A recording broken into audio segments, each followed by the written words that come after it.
శుక్లాంబరధరం విష్ణుం శశివర్ణం చతుర్భుజం ప్రసన్నవదనం ధ్యాయేత్ సర్వవిఘ్నోపశాంతయేత్. వ్యాసాయ విష్ణురూపాయ వ్యాసరూపాయ విష్ణవే నమో వై బ్రహ్మనిధయే వాసిష్ఠాయ నమో నమః. విమలపటి కమలకుటి పుస్తకరుద్రాక్షసస్తహస్తపుటి కామాక్షి పక్ష్మలాక్షి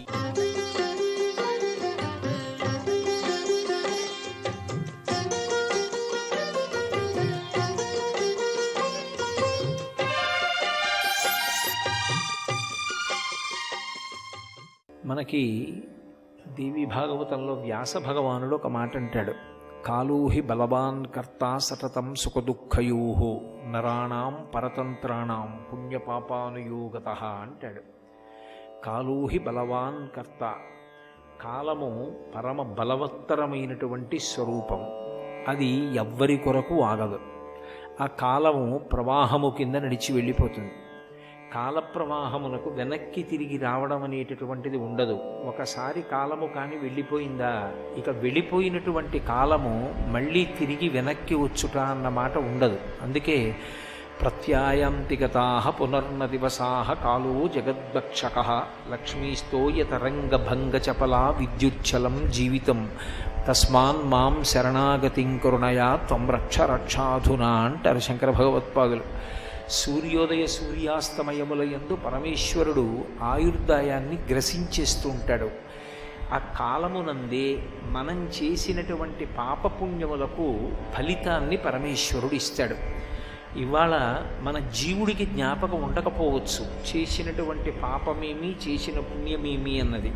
కానీ గత జన్మలలో జీవుడు చేసినటువంటి పాపపుణ్యములు ఏవి ఉన్నాయో వాటిని దృష్టిలో పెట్టుకొని ఆ పాపం పోవాలి అంటే దుఃఖం అనుభవించాలి, పుణ్యం పోవాలి అంటే సుఖం అనుభవించాలి. పాపము పుణ్యము రెండూ కూడా పూర్తిగా లేకుండా పోయిన తరువాత పరమభక్తితో కూడినటువంటి కర్మాచరణము చేత ప్రీతి పొందినటువంటి భగవంతుని యొక్క విశేషమైన అనుగ్రహము వలన జ్ఞానం అంకురిస్తే ఆ జ్ఞానము వలన ఇక మళ్ళీ పుట్టవలసినటువంటి అవసరం లేని పునరావృత్తి రహిత శాశ్వత శివసాయుజ్య స్థితిని మనిషి చేరుకుంటాడు. కాబట్టి గత జన్మలలో ఏవో పాపములు చేసిన ఉంటాయి. ఆ పాపములు పోవాలంటే ఏదో దుఃఖం అనుభవించాలి. గత జన్మలో నేను ఎప్పుడూ ఎవరికీ ఏదీ పెట్టింది లేదనుకోండి, ఈ జన్మలో నేను కూడా ఎప్పుడూ చెయ్యి చాపవలసి ఉంటుంది తప్ప నేను ఒకరికి పెట్టగలిగినటువంటి అధికారాన్ని పొంది ఉండను. కాబట్టి గత జన్మలో చేసుకున్నటువంటి పాపములే దుఃఖముగా వస్తూ ఉంటాయి. గత జన్మలో చేసుకున్నటువంటి పుణ్యములే ఈ జన్మలో కూడా సుఖమునకు కారణములవుతాయి. చూడండి, కొంతమంది అనేక కారణాలకి దుఃఖపడుతుంటారు. కొంతమందికి ఒక స్వగృహం కట్టుకోవాలని కోరిక, ఇల్లు ఉండదు. ఒకరికి పెళ్లి చేసుకోవాలని కోరిక. ఆ కోరికలు ధర్మవిరుద్ధమైనవి కావు. ధార్మికమైనటువంటి కోరికలు ఉండి తీరాలి. ధర్మవిరుద్ధమైన కోరికలు ఉండకూడదు, అంతులేని కోరికలు ఉండకూడదు. ఎందుకంటే మనుష్య జీవితంలో ఎప్పుడో అప్పుడు అన్నిటికీ అతీతంగా సుఖదుఖాతీత స్థితిని పొందాలి. కాబట్టి ఎప్పుడూ కోరికలతో ఉండడం తప్పేమో కానీ అసలు కోరిక లేకుండా ఉండడం ఎవరికీ సాధ్యం కాదు. కాబట్టి ఏదో కోరిక ఉంటుంది, అది ధార్మికమైన కోరిక అయినప్పుడు అలా ఉండకూడదు అన్నమాట అనడం ఎవరికీ సాధ్యం కాదు. ఒక వ్యక్తి వివాహం చేసుకోవాలి అనుకున్నాడు అనుకోండి, అదేమిటండి మీకు అలాంటి కోరిక అనకూడదు. గృహస్థాశ్రమ స్వీకారం చేయకపోతే అతను దేవరుణం, పితృరుణం, ఋషి రుణం ఎలా తీర్చుకుంటాడు? కాబట్టి పెళ్ళవ్వాలని కోరిక ఉంది, అది ధార్మికమైన కోరిక. సంతానాన్ని పొందాలి అని కోరికుంది, ధార్మికమైన కోరిక. నేను యజ్ఞయాగాది క్రతువులు చెయ్యాలి అని కోరికుంది, ధార్మికమైన కోరిక. కొంతకాలం అయిపోయిన తర్వాత ఎన్నాళ్ళీ వెంపర్లాట, ఇక నాకు దేనితో సంగము లేకుండా సుఖదుఖములకు సాక్షిగా నేను నిలబడగలిగినటువంటి వైరాగ్య సుఖమును పొందాలి. కాబట్టి ధార్మికమైన కోరికలు ఉంటాయి. ఆ కోరిక తీరకపోవడం చేత కలిగినటువంటి బాధ ఏది ఉంటుందో ఆ బాధ మనసు చేత అనుభవింపబడుతుంది. మీరు ఆ విషయాన్ని కొంచెం పరాకుగా గమనించాలి. అన్ని బాధలు శరీరము చేత మాత్రమే పొందబడవు. ఏదో ఒక ధార్మికమైన కోరిక తీరలేదనుకోండి, నాకు సంతానం కలగాలి అని ఒక వ్యక్తి కోరుకున్నాడు. ఆయనకి సంతానం కలగలేదు. ఇప్పుడు ఆయనకి బయట దెబ్బలేం ఉండవు, ఏదో రక్తం కారుతోందని చెప్పడానికి ఏం ఉండదు. కానీ ఎప్పుడూ దిగులుగా ఉంటాడు, మనసు బాధపడుతూ ఉంటుంది. అయ్యో, నాకు ఒక ధార్మికమైన కోరిక తీరలేదు, నేను సంతానాన్ని పొందలేకపోయాను. ఇప్పుడు కొన్ని కోరికలు మనసు మీద ప్రభావం చూపించి మనసులో దుఃఖం పొందేటట్టుగా చేస్తాయి. కొన్ని ఉన్నవి జారిపోయి దుఃఖాన్ని ఇస్తాయి. ఏదో ఒకడికి చాలా ఐశ్వర్యం ఉంది, అనేక నగలు పెట్టుకుంటూ ఉండేవాడు. కానీ ఒకరోజు రాత్రి దొంగలు పడి నగలన్నీ ఎత్తుకుపోయారు. ఇప్పుడు ఉన్నది జారిపోయింది, బాధేనా కాదా? కోరుకున్నది రాలేదు, బాధే. ఒక్కొక్కసారి శరీరానికి అనారోగ్యం వస్తుంది. పూర్వం ఎంత ఆరోగ్యంతో ఎంత సుఖంగా తిరిగేవాడో ఇప్పుడు అంత బాధ పొందుతుంటాడు. అనారోగ్యం అంటే పెద్ద ఏదో విశేషంగానే ఉండాలని భావించక్కర్లేదు. తినాలని ఆకలి వెయ్యకపోవడం, తింటే జీర్ణం అవ్వకపోవడం, పడుకుంటే నిద్ర పట్టకపోవడం, ఇవి చాలు శరీరం బాధపడిపోవడానికి. ఈ మూడిటి చేత శరీరం విశేషమైనటువంటి ఖేదాన్ని పొందుతుంది. ఇవన్నీ బాధలే. ఈ బాధలన్నీ ఎందుకు వస్తాయి అని అడిగారు. ఇవన్నీ రావడానికి కారణం మనం మనుష్యులం కనుక. మిగిలినటువంటి ప్రాణులకు ఈ ఇబ్బంది ఉండదు. దేవతలు ఉన్నారనుకోండి, వాళ్ళు కేవలం పుణ్యము యొక్క ఫలితాన్ని అనుభవిస్తారు. మనుష్యుడు కేవలము పుణ్యము యొక్క ఫలితాన్ని అనుభవించడం కాదు, పాపపుణ్యములు రెండిటి యొక్క ఫలితాన్ని అనుభవిస్తాడు. అందుకే కొన్ని సుఖాలు ఉంటాయి, కొన్ని దుఃఖాలు ఉంటాయి.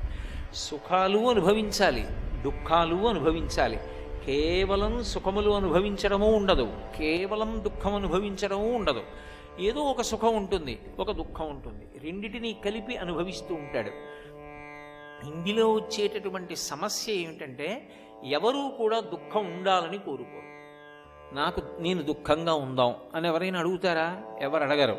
కానీ దుఃఖం లేకుండా ఉండగలడా? ఉండలేడు. మరి ఆ దుఃఖాన్ని పోగొట్టుకోవడానికి మార్గం ఏమైనా ఉంటుందా? ఒకటి ఉంటుంది. ఏమిటది అంటే, ఎవడు జ్ఞాపకం పెట్టుకుని దీనికి ఫలితాన్ని ఇస్తున్నాడో వాడే చేసిన తప్పుని కూడా క్షమించాలి. నేనెప్పుడో గత జన్మలలో చేసినటువంటి పాపాన్ని జ్ఞాపకం పెట్టుకుని ఇప్పుడు నాకు దుఃఖాన్ని ఇస్తున్నవాడెవరు? పరమేశ్వరుడు. ఆ పరమేశ్వరుడు నేను చేసినటువంటి తప్పుని క్షమించాడనుకోండి, క్షమిస్తే ఇక నాకు దుఃఖం ఉండదు. కాబట్టి లేనిది పొందాలన్నా, ఉన్నది నిలబడాలన్నా, దుఃఖమునకు కారణమైనది పోవాలన్నా, అథవా దుఃఖాన్ని తట్టుకోగలిగినటువంటి శక్తి కావాలన్నా ఇవ్వగలిగినటువంటి వాడు ఒక్కడే, వాడే పరమేశ్వరుడు. లేనిది పొందాలన్నా, ఉన్నది నిలబడాలన్నా, దుఃఖమునకు కారణమైనది పోవాలన్నా, అథవా దుఃఖాన్ని తట్టుకోగలిగినటువంటి శక్తి కావాలన్నా ఇవ్వగలిగినటువంటి వాడు ఒక్కడే, వాడే పరమేశ్వరుడు. అందుకే భయకృత్ భయనాశన అంటుంది విష్ణు సహస్రనామ స్తోత్రంలో. భగవంతుడి గురించి మాట్లాడుతూ భయాన్ని కల్పించేవాడెవరు అంటే పరమేశ్వరుడే, భయాన్ని పోగొట్టేవాడెవరు అంటే పరమేశ్వరుడే. పరమేశ్వరుడే మనకి దుఃఖం కలిగేటట్టు చేస్తాడు. గత జన్మలలో చేసినటువంటి పాపమునకు ఫలితం ఇచ్చినప్పుడు, అదే పరమేశ్వరుడు క్షమించినప్పుడు మళ్ళీ మనసు ఖేదపడవలసినటువంటి అవసరం లేకుండా తృప్తి కలిగేటట్టుగా కూడా చేస్తాడు. రెండు చెయ్యగలిగిన వాడు ఒక్కడే. దుఃఖం ఇవ్వడానికి ఒకడు, సుఖం ఇవ్వడానికి ఒకడు ఉండరు. దుఃఖమిచ్చినా పరమేశ్వరుడే, సుఖమిచ్చినా పరమేశ్వరుడే. ఇది బాగా జ్ఞాపకం పెట్టుకోవాలి. అయినప్పుడు మనకి ఋషులు, దార్శనికులు, వాళ్ళు ఏం చేశారంటే కాలమును విభాగం చేశారు. ఇలా కాలాన్ని విభాగం చెయ్యడం అనేటటువంటిది మీకు ఎక్కడా కనపడదు. ఒక అద్భుతమైన రీతిలో విభాగం చేశారు. ఒక సంవత్సరాన్ని ప్రమాణంగా తీసుకున్నారు.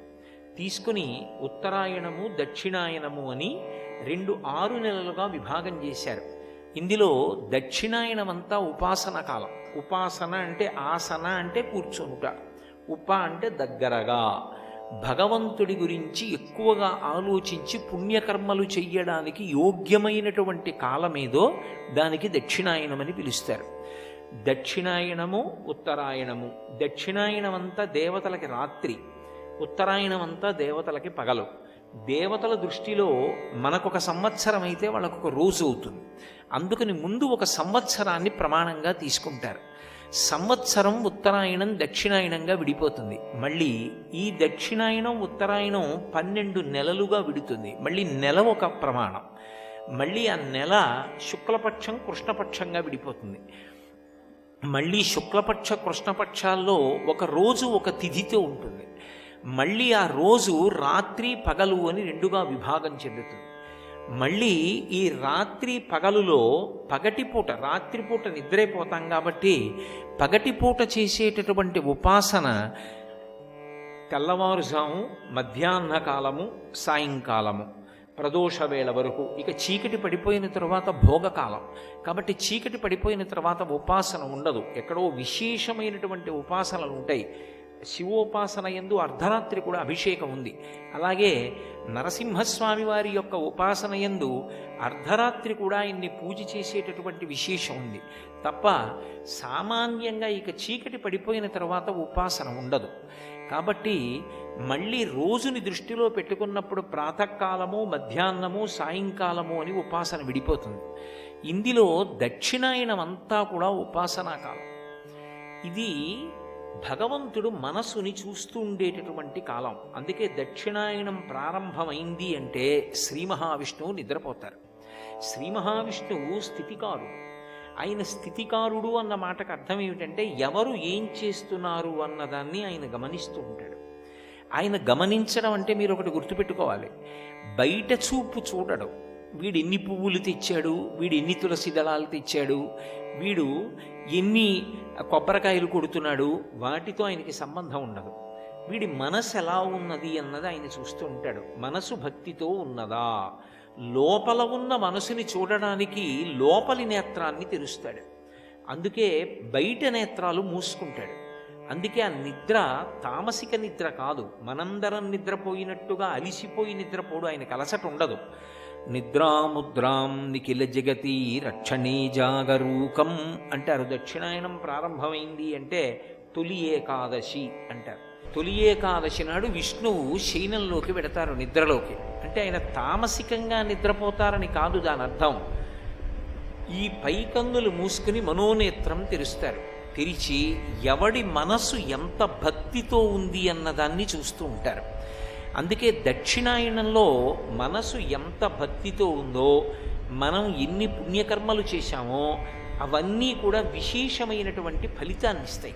మీరు ఒకటి గుర్తుపెట్టుకోండి, దక్షిణాయనం చాలా చాలా గొప్ప కాలం. చాలామంది తెలియక ఒక మాట చటుక్కుని అంటూ ఉంటారు, దక్షిణాయనం అంత ఉత్తమమైన కాలం కాదు అంటూ ఉంటారు. కానీ అది పొరపాటు మాట. దక్షిణాయనం పరమయోగ్యమైన కాలం. ఎందుచేతనో తెలుసా? అసలు ఉపాసనకి సంబంధించి మనం భగవంతుడికి సంబంధించి చేసేటటువంటి పూజలన్నీ కూడా, అటువంటి నైమిత్తిక తిథులన్నీ కూడా ఈ దక్షిణాయనంలోనే వస్తాయి. వినాయక చవితి, శ్రావణ మాసంలో వచ్చేటటువంటి మంగళగౌరీ వ్రతం, వరలక్ష్మీ వ్రతం, ఆషాదశమి, కృష్ణ భగవానుడి యొక్క జన్మదినం, కృష్ణాష్టమి, అలాగే భాద్రపదం దాటితే ఆశ్వీజ మాసం వస్తే దేవీ నవరాత్రులు, కార్తీక మాసం వస్తే సరి చెప్పనక్కర్లేదు, మార్గశీర్షము, పుష్యము. పుష్యమాసం దగ్గరికి వచ్చేటప్పటికీ మళ్ళీ ఉత్తరాయణ పుణ్యకాలం ప్రవేశిస్తూ ఉంటుంది సాధారణంగా.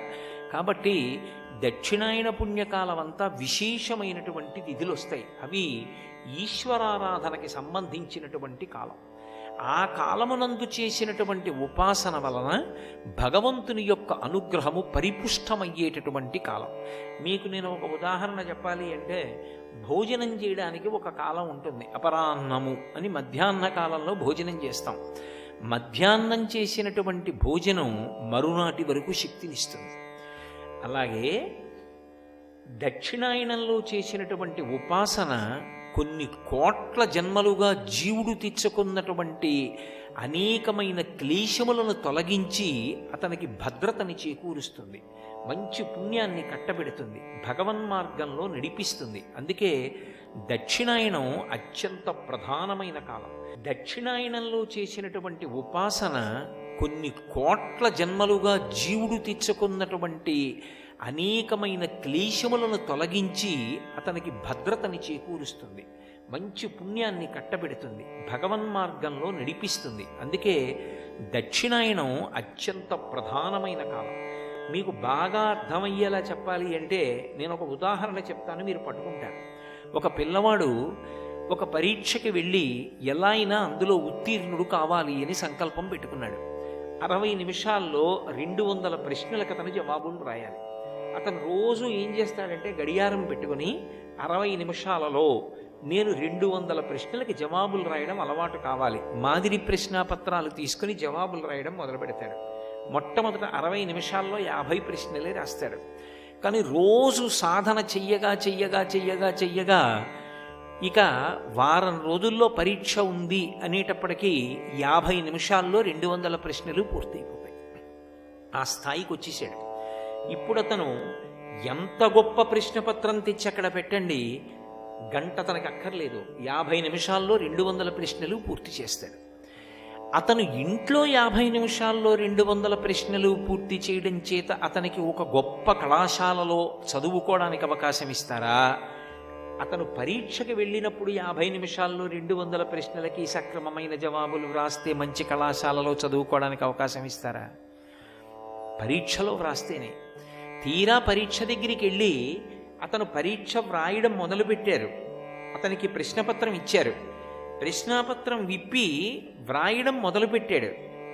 అతనికి చాలా ఇష్టమైన పాటలు ఎక్కడో దూరం నుంచి వినపడుతున్నాయి. అతని దృష్టి అటువైపుకి వెళ్ళిపోయింది. ఆ వినపడుతున్నటువంటి పాటల మీద దృష్టి పెట్టాడు. ఆ వేగం తగ్గిపోయింది. 60 నిమిషాలు అయిపోయింది. 60 నిమిషాల్లో 200 ప్రశ్నలు 50 నిమిషాల్లోనే చేయడం అలవాటు పడ్డవాడు 100 ప్రశ్నలు కూడా వ్రాయలేకపోయాడు. అయ్యా నేను ప్రతిరోజు ఇంటి దగ్గర చేస్తానండి, 200 ప్రశ్నలు 50 నిమిషాల్లో పూర్తి చేస్తాను అన్నా కూడా అతనికి ఏదైనా విశ్వవిద్యాలయంలో స్థానం ఇస్తారా చదువుకోవడానికి? ఇవ్వరు. కానీ ఆ రోజున పరీక్షలో ఎవడు నిలబడ్డాడో వాడు మాత్రమే సరి అయినటువంటి స్థానాన్ని పొందుతాడు. అలాగే దక్షిణాయనాన్ని ఎవడు సరిగ్గా ఉపయోగించుకున్నాడో వాడి జీవుడు అభ్యున్నతిని పొందుతాడు. దక్షిణాయనం విద్యార్థికి పరీక్షాకాలం ఎటువంటిదో మనుష్య ప్రాణికి అంతటి ఉపాసన కాలం. ఈ కాలమునందు ఏది చేస్తామో అది విశేషమైనటువంటి ఫలితాలు ఇస్తుంది. అందుకే వ్రతములన్నీ కూడా ఈ కాలములోనే జరుగుతాయి. మీరు చూడండి, విఘ్నేశ్వర వ్రతకల్పము భాద్రపద మాసంలో చేస్తాం. శ్రావణ మాసంలో వరలక్ష్మీ వ్రతకల్పము, మంగళగౌరీ వ్రతకల్పము, ఆషాదశమి అభిషేక కల్పము, ఇలా ఏదో శారదానవరాత్రులు వస్తాయి. శారదానవరాత్రుల యొక్క ఉపాసన అన్నీ కూడా ఈ దక్షిణాయనంలోనే నడుస్తాయి. ఇందులో వ్రతము అని ఒక మాట ఉంటుంది. ఈ వ్రతము ఎప్పుడూ కూడా మీరు ఒకటి గుర్తుపెట్టుకోవాలి. ఒక వ్రతమును చేసేటప్పుడు దాన్ని ఎవరు చెయ్యాలి, ఎలా చెయ్యాలి, ఇది చెప్పడానికి అధికారులు ఇద్దరే ఉంటారు. ఒకటి సాక్షాత్ భగవానుడే చెప్తాడు, కొన్ని వ్రతాలు ఇలా చెయ్యాలి అని భగవంతుడే చెప్తాడు. రెండవది ఋషి చెప్తాడు. ఒక్కొక్క చోట ఋషి ప్రోక్తమవుతాయి, ఫలానా ఋషి చెప్పారు అంటారు. కల్పము అన్న మాటకు అర్థం ఏమిటంటే అది ఎలా చెప్పబడినదో అలాగే చెయ్యాలి అని. అంతే తప్ప ఋషి ఒకలా చెప్పి ఈశ్వరుడు ఒకలా చెప్తే మనం ఒకలా దాన్ని చేశామనుకోండి, కల్పాన్ని ఉల్లంఘించామంటారు. కల్పోల్లంఘనం జరిగింది కాబట్టి ఆ వ్రతము చేసినా చెయ్యనట్టే లెక్కలోకి తీసుకుంటారు. అందుకే కల్పము ప్రధానమై ఉంటుంది. కల్పము మనం చెప్పినట్టు కాదు, భగవంతుడు చెప్పినట్టు, ఋషి చెప్పినట్టు మనం చెయ్యవలసి ఉంటుంది. శ్రావణ మాసం దక్షిణాయనంలో వచ్చేటటువంటి మాసములలో చాలా గొప్ప మాసం. ఎందుచేత అంటే ఈ శ్రావణ మాసం లక్ష్మీప్రదం. లక్ష్మి కావాలి అని కోరుకోని వాడు లోకంలో ఎవరుంటాడు? లక్ష్మి అన్న మాటకే అర్థం ఏమిటంటే అందరూ ఆమె యొక్క అనుగ్రహము కొరకు ఎదురు చూస్తారు.